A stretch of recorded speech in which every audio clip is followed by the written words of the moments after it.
Brokerages to work with this demographic. And I want to point out that please feel free to ask questions throughout the session. We have a microphone over here. Just stand over by the microphone and I'll be happy to call on you. And so to my right, we have Keith Robinson, and he's the Executive Vice President for Better Homes and Gardens, Mason McDuffie, here in Northern California.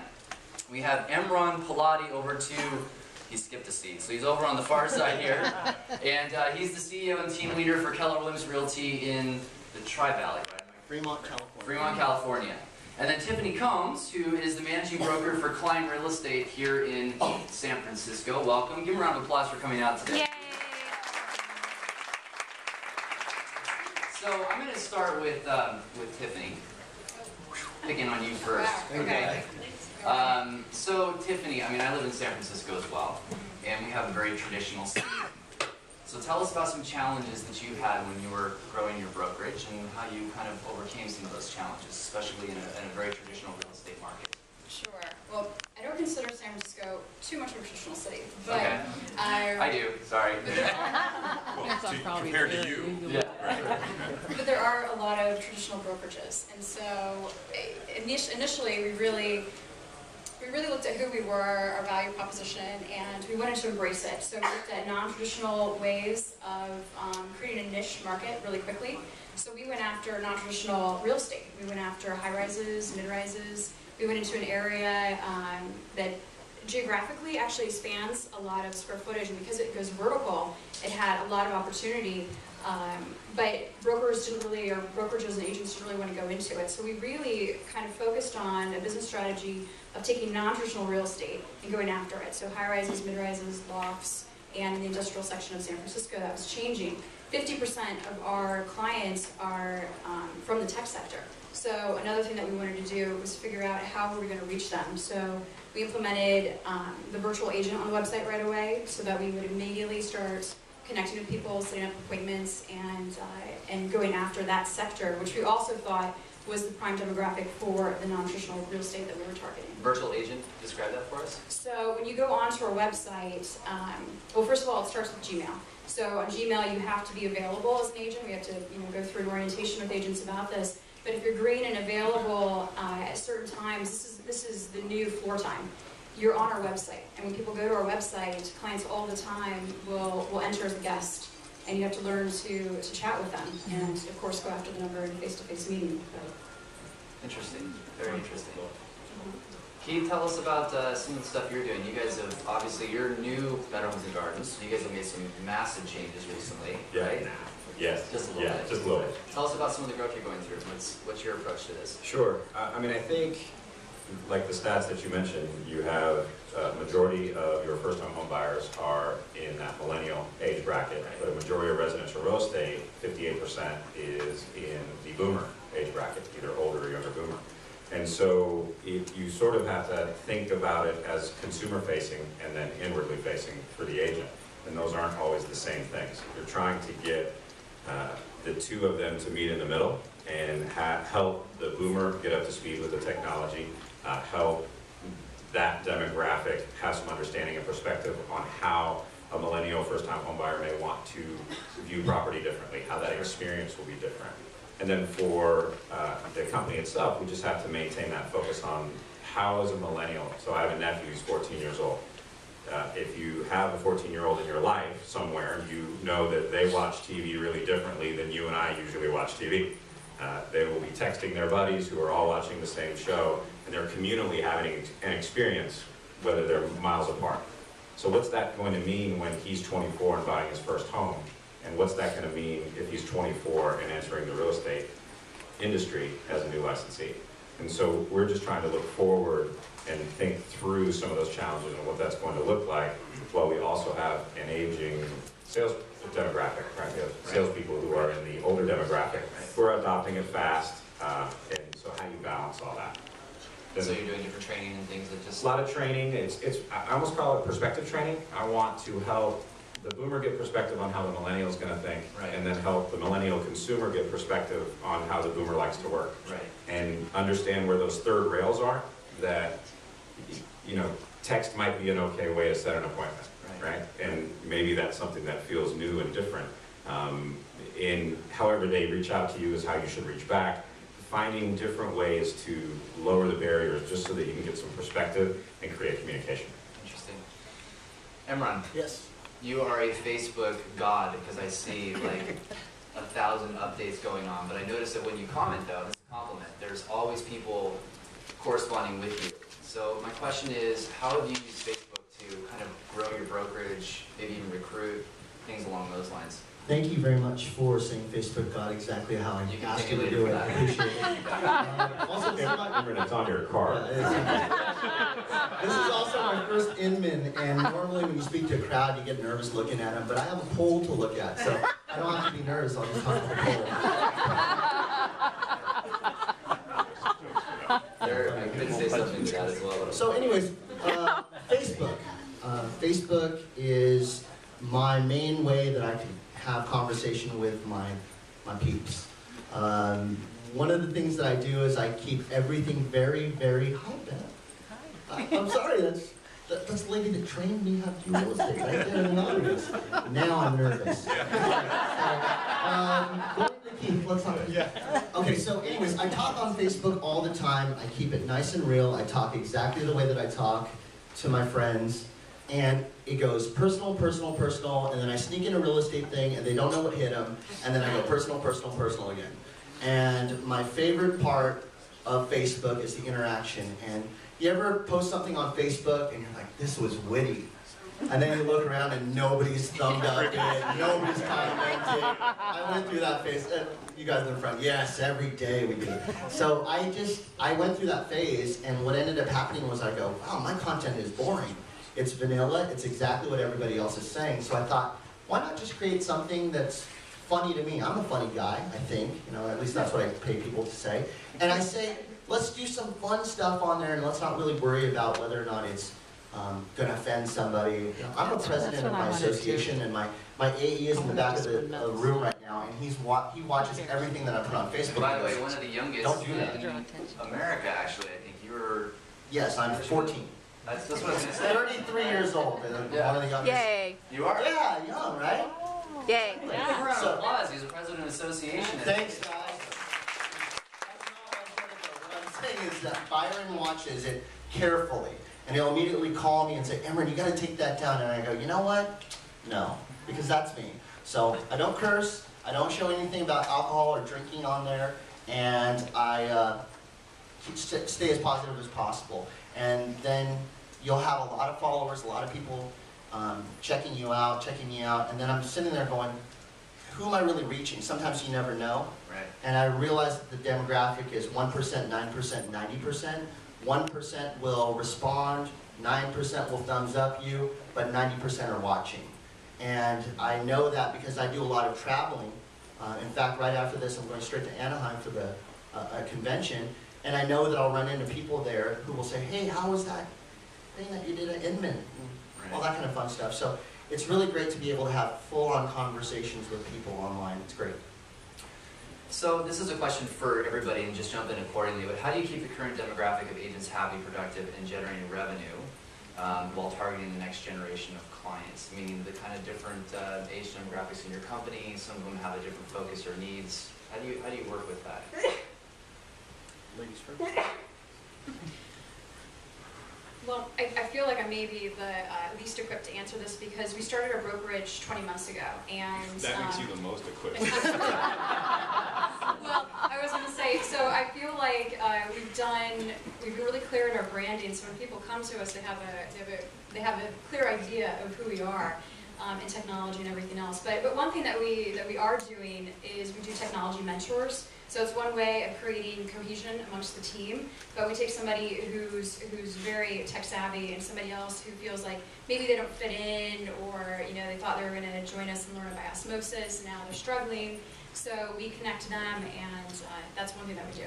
Do you have like a culture in your office? I mean, describe the culture of your office. I've heard some of you guys do some very unique things in your office. I mean, you don't want to share it, but Sure. In one word, it's dynamic. And so everything that we do in our branding is meant to show that energy and the change and the dynamic feeling that I think that people feel when they come. So it's an open air office. It's about collaboration. We do a lot of events together. I'm trying to think of what else I can say. We have a library. Yeah, tell us about the library. So when we first started, we began a library, and when we had our soft launch last year, everybody contributed a book, and now, and actually this is something that I realized we started to fall behind in and we should keep up with. But when we bring in a new agent, we ask them to contribute a book to the library. So it's a part of co-creating the space. Like a book with pages? That is so old Just school. pictures. That's That is so not great. Right. So the question was? The question was, how do you kind of deal with the different generations and different needs? How do you make that work in the company? Well, I think, you know, there's, again, and we really bifurcate a lot between sort of the consumer and where they're headed, and then the agent. Because I think for the first time, as millennials are entering the space, traditionally residential real estate, I love us all dearly, it is our industry, but we've been a little slow to adopt technology. Is everyone okay with that? Yes. Amen. Okay, so we sort of were pulled along by the consumer into certain technologies. And now I think for the first time, we're going to have a pull and a push, because the millennials are going to come in and demand technology be adopted more quickly, become part of the fabric of companies.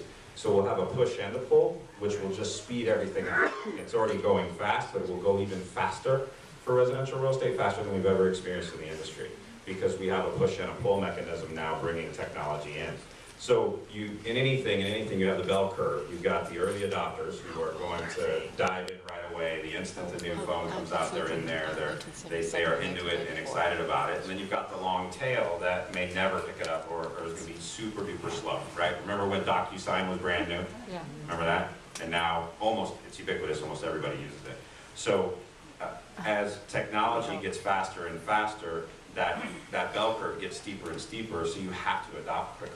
And so it becomes about not so much, you know, for running a company, as far as agent facing, it becomes, yes, about the tools, but also more so about the training and adoption of those tools. So one of the things we pay a tremendous amount of attention to is, if we roll something out, is it getting used and picked up? Is it getting adopted by the agent population? Because if it isn't, then we either need to get a new tool because it's not working and the field is speaking to us, or we need to do a better job of training the tools so that they understand it. So it's not so much about the hottest, newest, sexiest widget as trying to sort of skate where the puck will be, identify which of the technologies are going to be adopted, and then making sure that internally our agents are getting the proper access to training so that they can use it. So a question that I have is, with mobile changing the way we work, I mean, so many people are working virtual, and we're not in the office as much. I mean, in my opinion, and I don't mean to offend anybody, but the concept of like huge office space, especially in the past 3 years, doesn't make much sense. I mean, you know, people are out in the field. You can go into an office, it's 10,000 square feet, and there's 10 agents there, you know. So the question I have is, does the changing of, you know, and agents working virtual and mobile, does it affect the culture? How do you keep that culture there and that sort of, you know, the idea of agents working for the company? My turn? I had the other answer all written down. Now I'm on the fly. All right, so here's what we did. Most agents take their business to where? When they want to meet with a client, if they're not meeting at the office. Starbucks, right? And you got the blenders in the background, and you got all that stuff going on, and everybody's in your business, and you know, they're all realtors, or at least they have a license, right? So, and the reason why it didn't work is because of market. All right. So, what I did was, in my office, I created a Starbucks area. So, in my office, in where all of the agents' offices are, there's a Starbucks area. We have Starbucks tables, we have Starbucks chairs, we have an entire, it looks like a fancy Starbucks. We have a barista machine, like the whole thing. And I thought, you know, why don't we create a quiet atmosphere that's still Starbucks? Not only that, but I copied, I can't take the credit, but since we're not going to name the person, I will take the credit. We do Starbucks for our potential recruits that we're bringing in. So not only am I saying to them, hey, come on in, what else do you like, what kind of Starbucks drink do you like? It's sitting there when they walk in the door. You know, hard to tell me, I want a 90-10 split when they're sitting there drinking my caramel macchiato that I just bought them. So, But anyways, the point is this, is I'm still an agent. I still sell real estate in Stockton, California. Yes, the foreclosure capital of the United States. So, yeah, you guys are all laughing. Like, oh my goodness. The point is this, is that I never had an office in the location that I was at in Stockton for the Keller Williams there. I was able to work mobily, and we're a paperless office, so I didn't have to worry about any of that with the exception of just scanning the documents in. I think that it's cost prohibitive for agents nowadays, especially in my area in Stockton where I'm an agent. Our average sales price is $118,000. So you figure that when you're looking at all of the 2.5%, you're looking at $2,000, $3,000. That's not a lot of money, and it becomes cost prohibitive to have an office. So it makes a lot more sense for us to work mobily and just have the resources there in the office. So what I did was I said, all right, I just need to think like an agent, because I am an agent first. So let me think like an agent. What can I do to make sure that they're in the best possible position to sell real estate without covering the overhead costs of it? So I just made everything available to them. I created desks for them to work at. I provided free internet. I provided desktops for them to work at. Everything's there for them mobily. They just pop in, do their work, and get out of there. And I have about 20 desks for my agents. I have 103 people in my office. And I have 20 desks for them to just pop in and out. And you'll be amazed. When they don't have to rent an office, the synergy is incredible. When you have 20 people or 30 people just sitting around the office and talking and working, it's a different kind of energy. And by allowing it to be very inexpensive, it's less than $30 a month is what I charge those agents to do this. It's a really great way to create synergy in the office and keep it very, very affordable. Interesting. Keith, how do you see the future of the structure of an office looking? I know it will look different, and if I really knew, I would just be consulting on that for a couple $1 million a year. So with that caveat, I do think that you are going to see fewer agents who come to the office to office. I don't think that concept of officing will go away. I think it will be where they go to conduct business, they'll go to get some work done, and then go back into the field, maybe work from home, more telecommute, et cetera, et cetera. Where that creates a challenge, I think, for us as leaders of residential real estate is how do you create that culture remotely? Right. And I think you have to have a two-pronged approach, and one, and I will admit is a little old school. You have to make sure that your office is attractive, quote unquote, like Inman is talking about with the Starbucks area. It has to be a destination where instead of where they have to go to work, it is where they would prefer to go to work. So create an environment, and that may look really different in Fremont, California than it looks in Napa, California. And so what does that... They use wine in Napa instead of coffee. Correct. We just do 40s. Right. So it could be somewhat unique to culture of office, culture of market, culture of leader. So you have to have an office that is attractive. I still think, and I know this is really old school, but I think office meeting is critically important. I mean, that's the one time you can get a lot of your independent contractor, beautiful-minded, free-spirited agents in one place to listen to you. So for me, that is one of the most important hours of the week.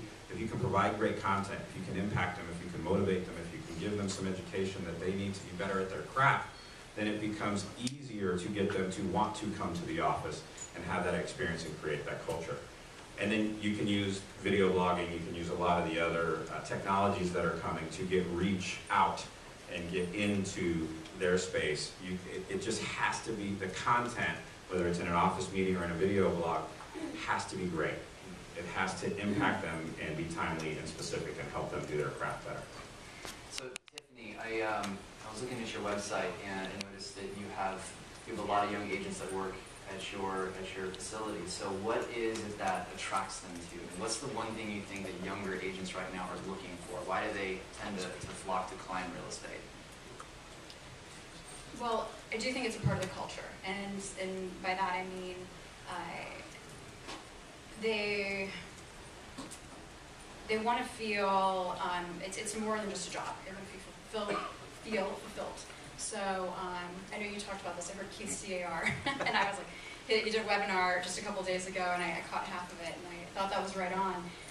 It's more than that. It's not just about working hours. They do want to be friends with people that they work with, not just associates, and you go home and you have friends somewhere else. So that's an important piece of it. And I think that I look at the community, it's the tangible, tactile, face-to-face community, but it's also the virtual community. And so as a brokerage, I think it's important that you're embracing both and you're learning to communicate and extend your brokerage on both.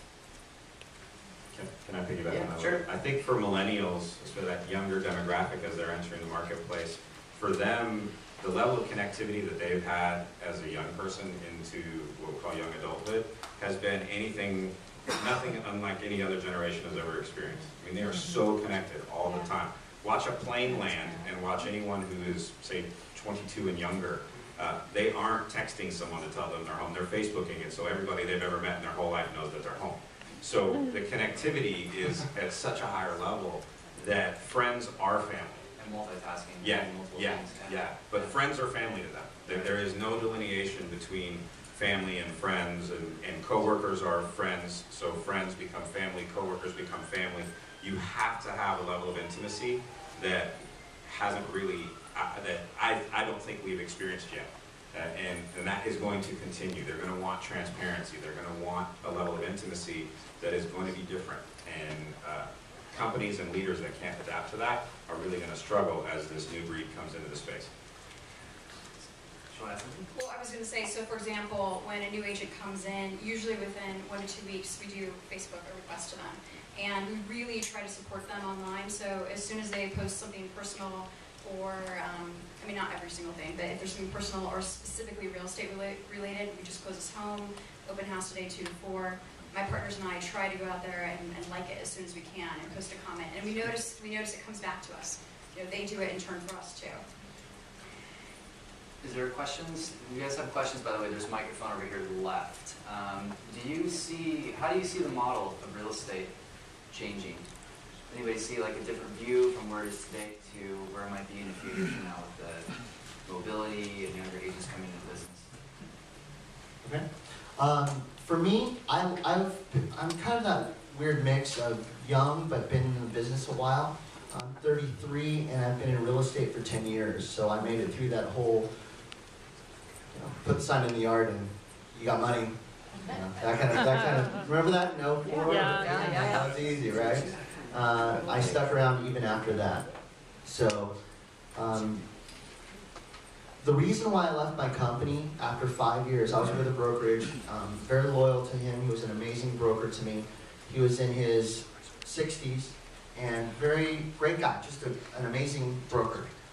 I asked for more. I didn't even ask for more of a split. I didn't ask for extra money. All I wanted was a little bit more responsibility and feeling like I was a part of something bigger than just being Joe agent. And he said to me, and I'll never forget it, he said to me, Inman, you're the agent, I'm the broker, it's working pretty well, so let's just keep it that way. And I thought to myself, this isn't going to work for me. Right. So what ended up happening is it became my internal passion to find a place that was going to appreciate me. And just because I'm young, that doesn't mean that my ideas aren't valid, that I don't have something good to say. And while I might have to speak up to some of the older generation because it's tough to hear, see how it took nearly 4 seconds? It took 4 seconds longer for them. The point is this: is that can they hear me? I have The mic is on. Right. Yeah. So I just wanted to. What I'm looking at is I'm saying that the new generation brokerages need to make sure that there's a pathway for the agent. Something more than just, you're the agent, you're going to work for us, and then, that whole broker and realtor dance where they go, I found somewhere better, and they take a step out the door, and then you get a better split, and that's not worth it. I would have stayed at my company and been very loyal to him had he provided me a pathway for growth as a person and as an agent. And I'm lucky to be in a company that has not only embraced that, but given the keys to a very successful company to a kid that's never had experience as a manager before. You manage things, but you lead people. And for me, they just saw something in me that I didn't know that I had at that time, and now I'm very, very thankful to find a company that really found the vision even before I had it. So I think that if you're looking at brokerages moving forward, the splits, any caps or benefits, those are all neat, but if you don't create a pathway for the agent, they're not coming. Culture seems to be a pretty common theme in this. Is there a question? I actually have more of a specific question to Tiffany. And having been in San Francisco and worked here, and there's a lot of different brokerages in San Francisco, and you guys are newer and new on the block, newer brand, a lot of young agents. So how do you help your agents, or how are you pitching like your brand and your business when you're going up against larger brands or bigger companies in San Francisco, and is that an advantage for you, or how are you pitching that as an advantage to win business for the younger agents? I know, I'm like, which San Francisco brokerages are in the house? None, you're fine, really. Go nuts. Well, we do focus a lot on the culture. We do focus a lot on where the opportunity in San Francisco is for new agents, and this kind of gets back to the non-traditional real estate. Is when you're breaking in, and especially in San Francisco, there was this amazing opportunity in our city to go after a lot of homes, the new construction that boomed over these past few years, and people weren't taking advantage of. And that demographic happens to be in line with the age that the age of a lot of the agents that are coming in. Not all of them. I mean, they're all young at heart. But if you are on the younger side. So I feel like it comes back to the culture. It comes back to the office. The office was created to feel like a home. It has a big farm table. It has rugs laid out. There's drop-in stations, lots of conference rooms. But it was meant to, there's a lounge with couches. It was meant to feel like a home. And so we wanted to extend their life and want them to imagine the culture and the people that they're around. That it's going to be welcoming, it's going to be a fast track to their success in real estate. Can I? Yeah. Okay. Take so it. You asked about how the model will be different. Sure. I think that you're going to see a bigger movement towards a team structure, because again, it's about connectivity. It's about friends, our family now. Collaboration. Collaboration, exactly. So I think you'll see more co-listing than you've ever seen in the history of residential real estate. I think you'll see agents who have a farm, who also, and another agent whose database, maybe someone in their sphere of influence lives in that farm, where traditionally maybe the sphere of influence agent would say, I'm just going to take that listing.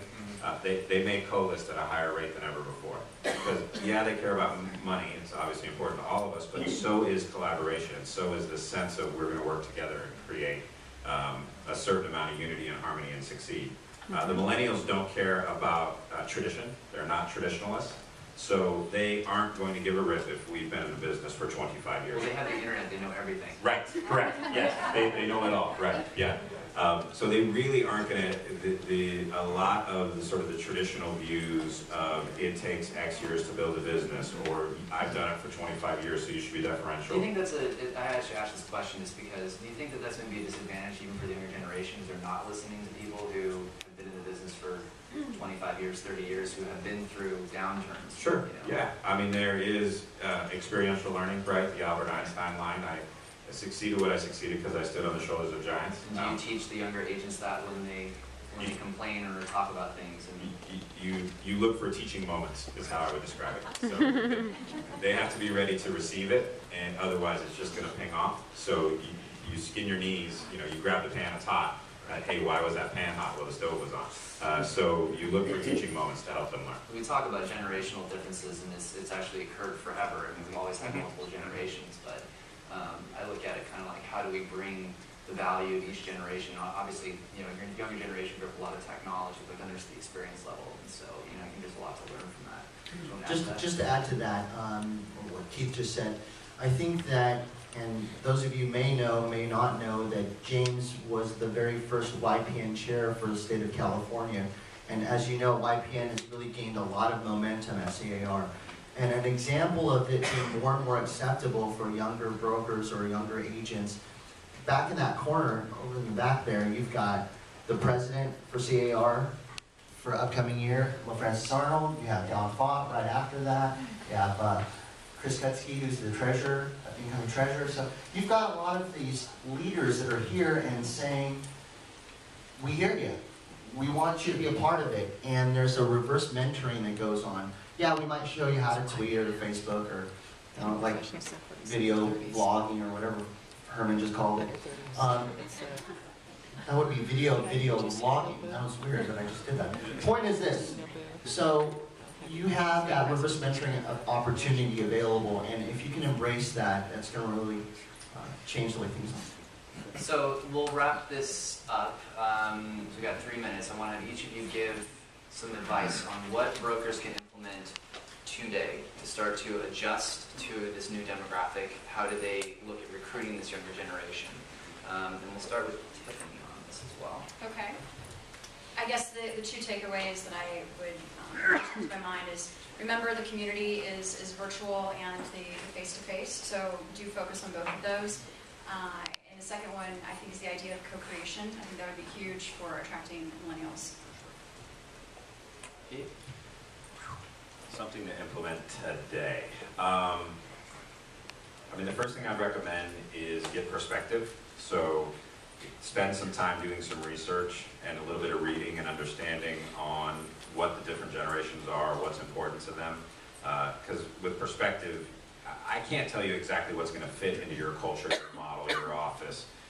But I believe that if you get perspective on what the younger generation is going to be interested in, and develop a comfort level with tweaking and adjusting and changing your model without losing the core values that made your company what it is right now, because if you're still open, you're good, right? So, so don't throw out the baby with the bathwater. You don't have to change everything, but find spots that fit for what the newer generation is going to want. And if technology isn't one of those, that gets to be one of them, because technology will be moving at a faster pace than we've ever experienced in residential real estate. So that would be my advice.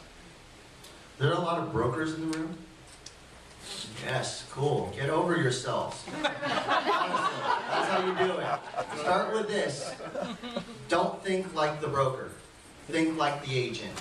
You know, I have that unique perspective where I'm still an agent and running an office an hour away from my target area where I work my residential real estate sales.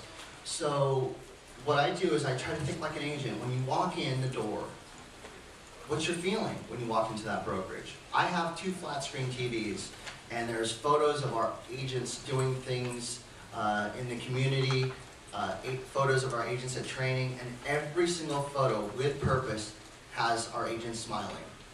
And guess where they're sitting, drinking that caramel macchiato while they're waiting for me to come and get them to come and talk to me in my office. They're sitting in that lobby, watching this place, everybody's having a great time. They're sitting in the Starbucks area. It's a whole different feeling of what they have. So when they walk in the door, it's just this whole, they're ready to embrace this, and they say, how do I be a part of what's on that screen that I'm sitting right in front of? And it looks like it's by mistake, but everything is done with purpose in my office.